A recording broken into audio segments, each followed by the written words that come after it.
Welcome to Sasquatching Sh with Sean. This episode is about the Patterson Gimlin film site.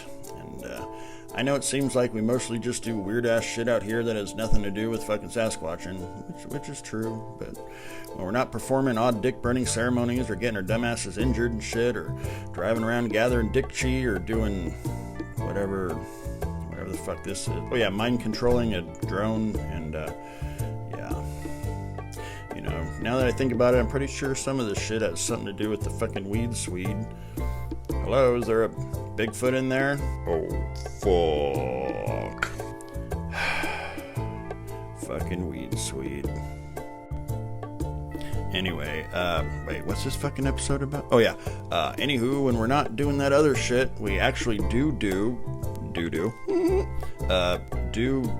Sasquatching shit, and fortunately we're lucky enough to be friends with retired park ranger of over 30 years, Robert Lederman, the guy who literally wrote the fucking book on the Patterson Gimlin film site, and he invited us down to check it out. In 1967, Roger Patterson and Bob Gimlin were hanging out and shit, and Roger says, "Say, I hear there's a big hairy fella up Bluff Creek way, see?" And Bob says, "Yeah, see, I heard the same." And then Roger says, "Say, why are we talking like 1940s gangsters? It's the damn 1960s, see?" And Bob's all, "Whoa, man, you're right, I'm totally tripping." And Roger's all, "Oh, it's groovy, man.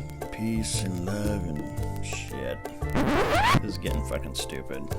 Okay, look, they're just fucking cowboys who heard of this Bigfoot motherfucker, and they were like, "Well, I reckon we ought to get this camera and go for a little ride up yonder. What do you say, pard?"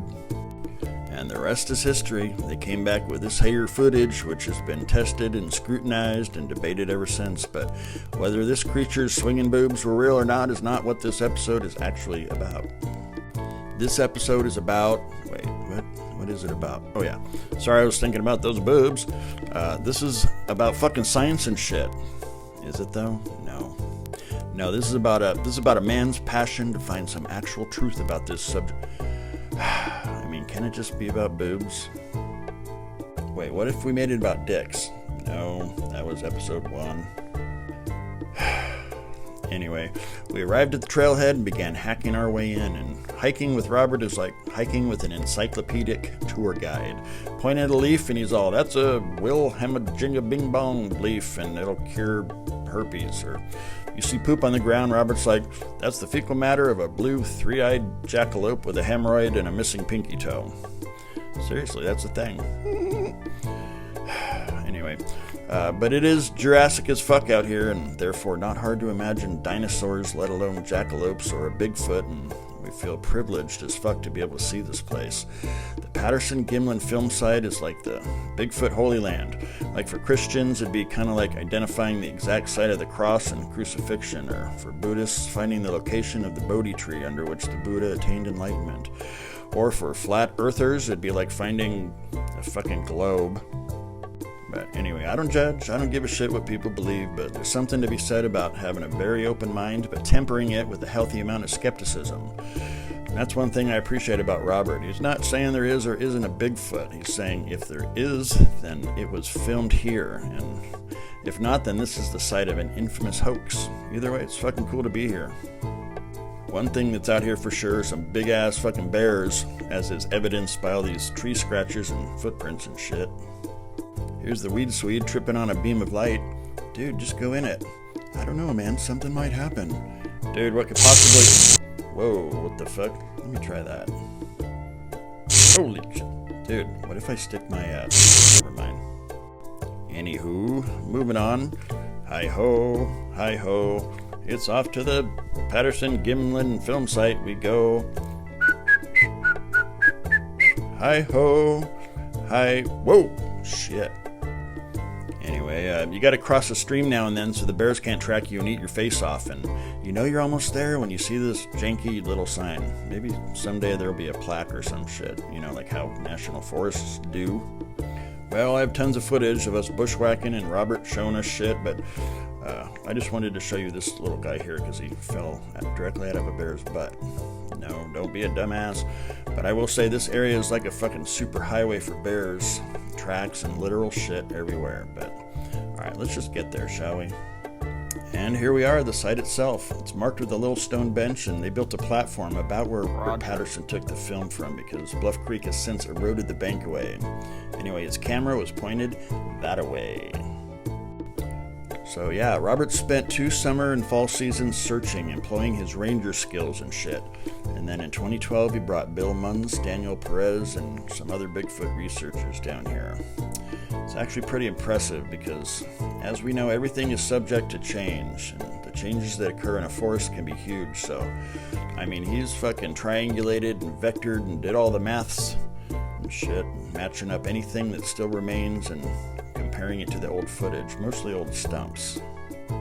And Robert's not like a, here it is, take my word for it kind of guy. He's a really good teacher. He explains it and gives you the data, invites you to see what the fuck he's seen. There's Paul Guyver taking a little breaky poo in the infamous spot, and meanwhile, with Robert's direction, I walked the exact path of the alleged hairy swinging the alleged Bigfoot. I think I fucking nailed it. I mean, my boobs aren't nearly as big, but I am 51, so it's only a matter of time. So yeah, we learned a lot that day, and if you're into this place, then you can find Robert Lederman's book, The Bluff Creek Project, on Amazon, and they have a Facebook page called The Bluff Creek Project, and they have a podcast, same name, and I think that's about it. But as much shit as Robert knows just about nature, he could be a fucking social media legend, and if he figured out the technology and shit, I'd watch it. But Robert's currently laid up from a hip replacement, in which he refused to take any narcotic painkillers whatsoever. I mean, that's the only possible fun part of something like that, but Robert's hardcore. He doesn't fuck around. He doesn't even drink.